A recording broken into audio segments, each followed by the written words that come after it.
नाथूराम गोडसे भारतीय इतिहास का सबसे विवादित और चर्चित कैरेक्टर है। आज ही यानी 15 नवंबर को 75 साल पहले नाथूराम गोडसे को फांसी दी गई थी। महात्मा गांधी की हत्या 30 जनवरी 1948 को गोडसे ने की थी और इसके 1 साल 9 महीने और 15 दिन के बाद गोडसे को फांसी हुई। लगभग 2 साल के दौरान गोडसे ने क्या क्या किया, गोडसे से कौन कौन मिला, केस के दौरान गोडसे ने क्या क्या कहा, आज आपको इसके बारे में सुनना चाहिए। ऐसे ऐसे लोग नाथूराम गोडसे की फांसी रुकवाना चाहते थे जिनके नाम सुनेंगे तो आप शॉक्ड रह जाएंगे। इसमें गांधी जी के बेटे से लेकर बाबा साहब अंबेडकर तक शामिल हैं और खुद गोडसे अपनी फांसी नहीं रुकवाना चाहते थे। उन्होंने कहा नहीं चाहिए भाई, मुझे फांसी होने दो। क्यों ऐसा कहा था यह भी बताऊंगा, लेकिन पहले यह बताता हूं कि 30 जनवरी 1948 के बारे में, जब गोडसे ने गांधी जी की हत्या की थी। 30 जनवरी 1948 को महात्मा गांधी दिल्ली के बिड़ला भवन में शाम की प्रार्थना के लिए सभा में जा रहे थे। उसी समय नाथूराम गोडसे ने महात्मा गांधी को गोली मार दी थी। यही वो पिस्टल है जिससे गोली मारी गई थी। गोडसे ने बेरेटा पिस्टल से गांधी जी को 3 गोलियां मारी थी। यह वही बेरेटा पिस्टल है जिससे गोडसे ने गोलियां चलाई थी। गांधी जी की हत्या से पूरे देश में सनसनी फैल गई थी। नाथूराम गोडसे को फौरन पकड़ लिया गया था। गांधी जी की हत्या में नाथूराम गोडसे के अलावा 8 अन्य लोगों को आरोपी बनाया गया, जिनमें विनायक सावरकर, उनका भी नाम शामिल था। इस तस्वीर में सभी आरोपी दिख रहे हैं। नाथूराम गोडसे और सावरकर के अलावा बाकी आरोपियों के नाम थे नारायण दत्तात्रेय आप्टे, विष्णु रामकृष्ण करकरे, दिगंबर रामचंद्र बड़गे, मदन लाल, कश्मीरी लाल पाहवा, शंकर किश्तैया, गोपाल गोडसे, दत्तात्रेय सदाशिव परचुरे। गांधी जी की हत्या के 3 महीने बाद ट्रायल की शुरुआत हुई थी, जिसमें आरोपियों पर चार्ज फ्रेम किए गए थे। 13 मई 1948 को सरकार ने नोटिफिकेशन जारी किया, जिसमें कहा गया कि गांधी जी की हत्या का केस लाल किले में चलेगा। लाल किले के एक हिस्से को जेल में बदल दिया गया और इसी जेल की बैरकों में सभी 9 आरोपियों को रखा गया। आरोपियों पर जिन धाराओं में केस चला उनमें आईपीसी के section 109, 114, 115, 120 B, explosive substance act 1908 के सेक्शन 3, 4, 5, 6, आर्म्स एक्ट के 1878 का सेक्शन 19 डी और 19 एफ तक शामिल है। उस समय पूरे देश में सिर्फ नाथूराम गोडसे की ही चर्चा हो रही थी। गोडसे ने वो काम किया था जिसके बारे में किसी ने सोचा तक नहीं था। आखिर महात्मा गांधी की हत्या क्यों करेगा कोई? गोडसे को जब फांसी की सजा सुनाई गई थी तो कुछ लोगों ने यह भी कहा कि गोडसे को फांसी देना गांधी जी के अहिंसा के सिद्धांत के खिलाफ होगा। बाबा साहब अंबेडकर भी इस विचार को मानते थे। नाथूराम गोडसे के भाई गोपाल गोडसे ने एक इंटरव्यू में बताया था कि बाबा साहब अंबेडकर ने नाथूराम के वकील को संदेश भिजवाया था, जिसमें कहा था कि अगर गोडसे चाहें तो उसकी फांसी की सजा उम्र कैद में बदली जा सकती है। अंबेडकर उस समय कानून मंत्री हुआ करते थे और उन्होंने कहा कि मैं आसानी से यह करा सकता हूं और इसके लिए हम गांधी जी के अहिंसा के सिद्धांत का हवाला दे देंगे कि भाई गांधी जी खुद नहीं चाहते थे कि किसी की मौत हो, इस तरह से फांसी हो। अंबेडकर के इस संदेश पर नाथूराम गोडसे ने क्या कहा था आप सुनेंगे तो शॉक्ड रह जाएंगे। नाथूराम गोडसे ने मना कर दिया कि नहीं, मुझे फांसी पर लटकना है। कहा कि आप कृपा करके ये देखें कि कहीं मुझ पर दया हो ना जाए। गोडसे ने कहा कि वो ये दिखाना चाहते हैं कि उनकी फांसी के साथ ही गांधी के अहिंसा का सिद्धांत भी फांसी पर लटक गया। नाथूराम गोडसे के इस जवाब से अंबेडकर भी हैरान रह गए थे। यानी अंबेडकर भी एक तरह से चाहते थे कि गोडसे की फांसी रुके, लेकिन गोडसे ने मना कर दिया कि नहीं बॉस, मुझे फांसी नहीं रुकवानी। गांधी जी की हत्या का केस काफी लंबा चला था। 149 गवाहों के बयान दर्ज किए गए। उसके बाद लाल किले में लगी अदालत के जज आत्माचरण ने 10 फरवरी 1949 को नाथूराम गोडसे को फांसी की सजा सुनाई। गोडसे को फांसी की सजा सुनाई जा चुकी थी। 8 नवंबर 1949 को फांसी की तारीख तय भी हो चुकी थी, लेकिन तभी गांधी जी के 2 बेटों मणिलाल और रामदास ने गोडसे की फांसी की सजा माफ करने की मांग कर दी। इसके बारे में बंगाल के राज्यपाल रहे गोपाल कृष्ण गांधी ने साल 2017 में बताया था। ब्रिटिश लेखक रॉबर्ट पेन ने अपनी किताब the life and death of Mahatma Gandhi में भी इसका जिक्र किया है, जिसके मुताबिक कोर्ट ने 8 आरोपियों को गांधी की हत्या की साजिश करने का दोषी पाया था। इसमें नाथूराम गोडसे और नारायण आप्टे को फांसी की सजा हुई थी। बाकी 6 आरोपियों को उम्र कैद की सजा सुनाई गई थी। विनायक दामोदर सावरकर को बरी कर दिया गया था। नाथूराम गोडसे के अलावा बाकी के आरोपियों ने सजा को हाईकोर्ट में चुनौती दी। 2 मई 1949 को हाईकोर्ट ने उनकी सजा को बरकरार रखा। इस बीच गांधी जी के दो बेटों रामदास और मणिलाल ने पीएम नेहरू और गृह मंत्री सरदार पटेल से अपील भेजी गवर्नर जनरल राजगोपालाचारी के पास भी गांधी जी के बेटों ने अपील भेजी। गांधी जी के दोनों बेटों का कहना था कि नाथूराम गोडसे और नारायण आप्टे को फांसी नहीं होनी चाहिए।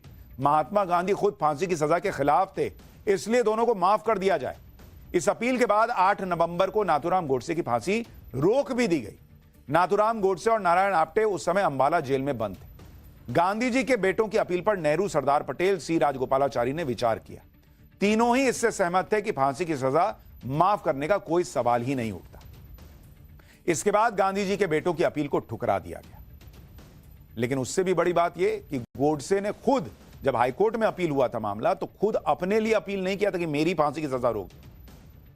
बाकियों ने भले किया, लेकिन गोडसे ने नहीं किया।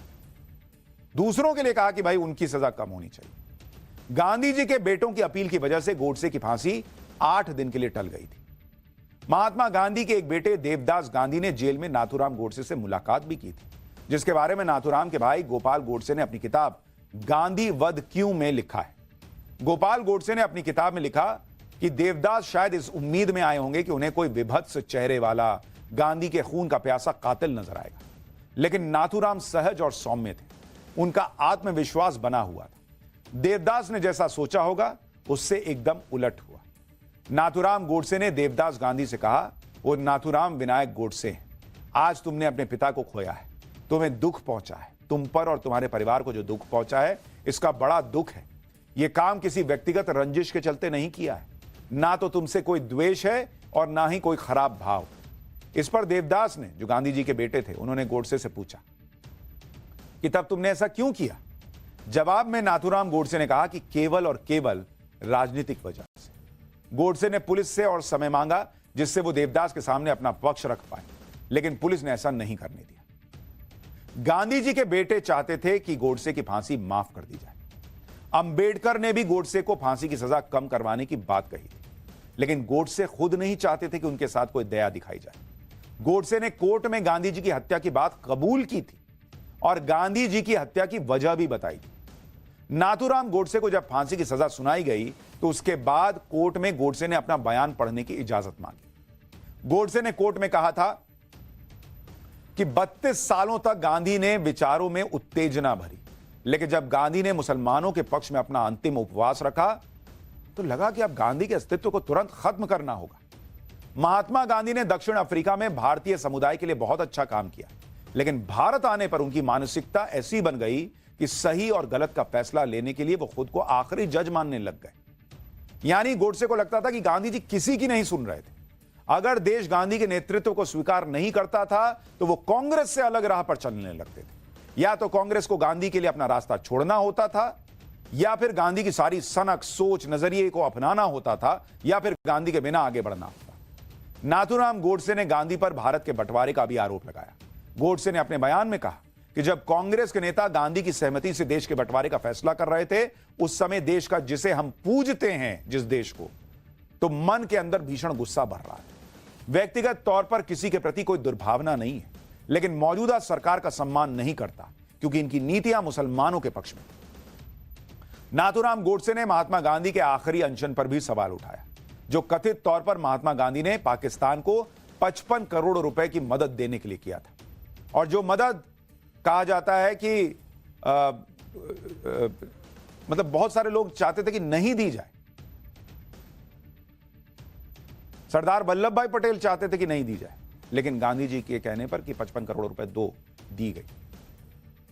यह बात गोडसे ने कही कि उसको यह बात बुरी लग रही थी। गोडसे भले ही गांधी जी की हत्या को जस्टिफाई कर रहे थे, लेकिन किसी विचारधारा से सहमत नहीं होने का मतलब उसकी हत्या करना नहीं होता। गोडसे की फांसी की तारीख 15 नवंबर तय की गई थी। गोडसे और नारायण आप्टे अंबाला जेल में थे। तय समय पर गोडसे को फांसी के लिए जेल के लिए ले जाया गया। जब गोडसे फांसी के तख्ते की तरफ जा रहा था तो उसने जो कहा उसके बारे में जस्टिस डीजी खोसला ने अपनी किताब द मर्डर ऑफ महात्मा में लिखा है। जीडी खोसला वही जज हैं जिन्होंने हाईकोर्ट में सजा को बरकरार रखा था। उन्होंने लिखा कि फांसी के लिए जाते समय गोडसे ने कांपती हुई आवाज में अखंड भारत कहा था, और गोडसे के इस नारे को आप्टे ने तेज आवाज में अमर रहे कहकर पूरा किया था। नाथूराम गोडसे और नारायण आप्टे करीब 15 मिनट तक फांसी के फंदे पर लटकते रहे। उसके बाद दोनों की मौत हो गई। फांसी के बाद नाथूराम गोडसे और नारायण आप्टे के शव उनके परिवार वालों को नहीं दिए गए। जबकि गोडसे के परिवार वाले शव मिलने की उम्मीद कर रहे थे। ऐसा इसलिए हुआ था क्योंकि दिल्ली से अंबाला जेल अधिकारियों को खास निर्देश आया। गोडसे की फांसी के बाद क्या हुआ था आपको वो भी बताता हूं। फांसी के बाद गोडसे और आप्टे के शवों का अंतिम संस्कार जिला अधिकारी की टीम ने ही कर दिया। गोडसे और आप्टे के शवों का अंतिम संस्कार बहुत गुपचुप तरीके से हुआ। गोडसे और आप्टे की अस्थियों को बख्तरबंद गाड़ी में रखकर घग्गर नदी के किनारे ले जाया गया। नदी में अस्थियों को उस जगह प्रवाहित किया गया जहां कोई उसे हासिल ना कर सके। इस दौरान यह ध्यान रखा गया कि वहां आसपास कोई व्यक्ति ना हो। शवों को इसलिए नहीं दिया गया जिससे गोडसे के समर्थक उसे प्रतीक ना बना दे। सरकार ने यह तय किया था कि फांसी देने की प्रक्रिया कड़ी निगरानी में हो, जबकि नाथूराम गोडसे की इच्छा थी कि उसकी अस्थियां को सिंधु नदी में प्रवाहित किया जाए।